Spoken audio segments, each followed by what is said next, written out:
I'm asked often how I make my guacamole. It's very simple and it's some of the best we've ever had. Is that right, Lee? So I start with a whole purple onion and I've got some avocados, and today I'm using 5 or 6, I think, and that'll last us about 2 days. We've got 4 garlic cloves, and that is the key for this guacamole. And so a lot of people ask at the berry patch, how do you know when an avocado is ripe? And I always say when it has a little push, you don't want it to, your fingers to go all the way through. You just want your fingers to indent just a little on the avocado. And this is how you cut it. I just go all the way around, and I like to use my Rata serrated knife that I got from Southern Roots. And once you've gone all the way across, you just twist it open. And then I take a big knife, and it's also a Rata as well, and I stab the seed and pull it out. And then I make lines all the way through, and then I make lines the other direction. And this way you don't have to cut it up once you take it out, and you just spoon it out. I like to use a sharp edge spoon, and see how it just comes out so nice and neatly. And so I'm going to do all my avocados, and we'll be on to the next step. Hold on. The next step are the garlic cloves.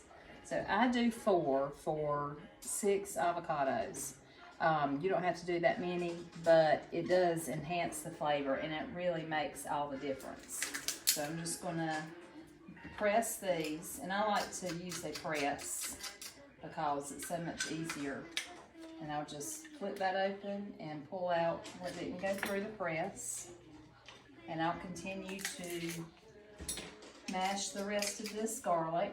And then I'm going to add kosher salt, and that's another very important ingredient in guacamole.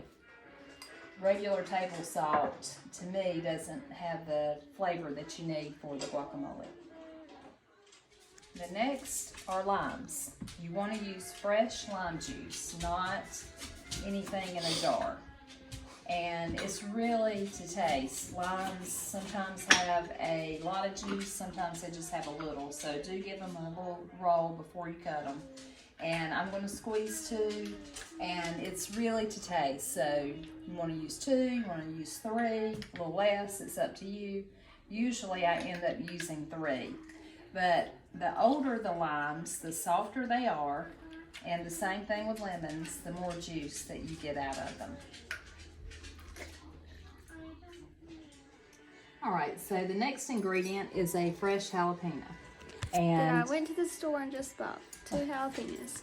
yes. So I take a jalapeno and I lie it down, and I just cut the sides off of it. And that way you won't have the seeds. You know, the seeds is the hottest part of the jalapeno. And just cut those strips. And again, that is to taste. That's dependent on your heat level and what you're comfortable with.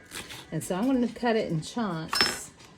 And I like to use my Pampered Chef chopper. And I just press down on it and get those into little bits. And using fresh jalapenos is the way to go. Don't use pickled. Fresh makes all the difference. The last ingredient is sour cream. And again, that's to taste. You know I'm an eyeball chef. So I've just added... Chef. That's right. So I've just added probably 1/4 of a cup. And now it's time to stir and get everything incorporated. And I use a fork to continue to mash the avocado. What are you laughing at, Ava? Look, they laugh at me, but they love it. Correct? Huh? Correct. Go now, go. Go. Do you love it? So basically I've made a chunky guacamole, and once it's all incorporated, I'll taste it, see if it needs extra lime juice or extra salt. And you'll just want to press down on those chunkier pieces to get them a little bit more smooth. And voila, you have delicious guacamole. Enjoy.